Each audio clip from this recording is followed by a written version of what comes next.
எப்படி காலம் கழிகிறது, எப்படி உங்கள் வாழ்க்கை கழிகிறது என்பதை பற்றியே சிந்தனை இல்லாமல் உங்க வாழ்க்கைக்கு நீங்க ஓனர்ன்றதே ஃபீல் பண்ணாம, எல்லாம் இப்படிதான் இருக்கிறாங்க அதனால நானும் அப்படிதான் இருக்கிறேன்.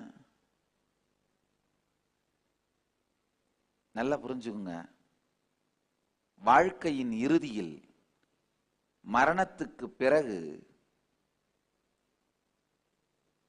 யமனின் முன்பாக நீங்கள் மற்றவர்கள் எல்லாம் அந்த மாதிரி வாழ்ந்ததுனால தான் நானும் அப்படி வாழ்ந்தேன், என் மனைவி இன்டெகிரிட்டி ஆத்தென்டிசிட்டியே இல்லாம இருந்தா அப்ப நானும் அந்த மாதிரி இருக்கிறத என்ன தப்புன்னு உங்க மனைவியோட முந்தானையில ஒளிஞ்சு தப்பிக்க முடியாது.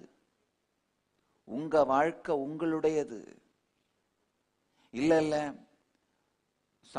சமூகத்துல என்னை யாரு கல்யாணம் பண்ணி கொடுத்தாங்களோ என் கணவர் சொல்றதப்படி தானே நான் வாழ்ந்தாகணும், அந்த மாதிரி வாழ்ந்தேன், அதுக்கு நான் என்ன பண்றது?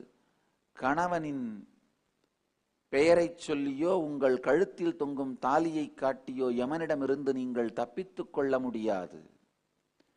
வாழ்க்கை உங்களை உங்கள் வாழ்க்கைக்கு நேரடியாக பொறுப்பாக எடுத்து நிறுத்தும். You will be held responsible for your life. வேற யாரையும் காரணமா காட்ட முடியாது. இல்ல இல்ல என்னை சுத்தி இருக்கிறவனுங்க எல்லாம் பெரிய ஃப்ராடுங்க, யம தர்மராசா, அந்த ஃப்ராடுங்களுக்கு நடுவுல நானும் ஃப்ராடா இருந்தாதான் வாழ்ந்திருக்க முடியும், அதனால ஃப்ராடு பண்ண என்னைய விட மாட்டான். உங்க வாழ்க்கைக்கு நீங்க தான் பொறுப்பு. உங்களை சுத்தி இருக்கவங்க எல்லாம் இன்டெகிரிட்டி இல்லாம வாழ்ந்தாங்க அப்படிங்கிறதுக்காக நீங்க இன்டெகிரிட்டி இல்லாம வாழறது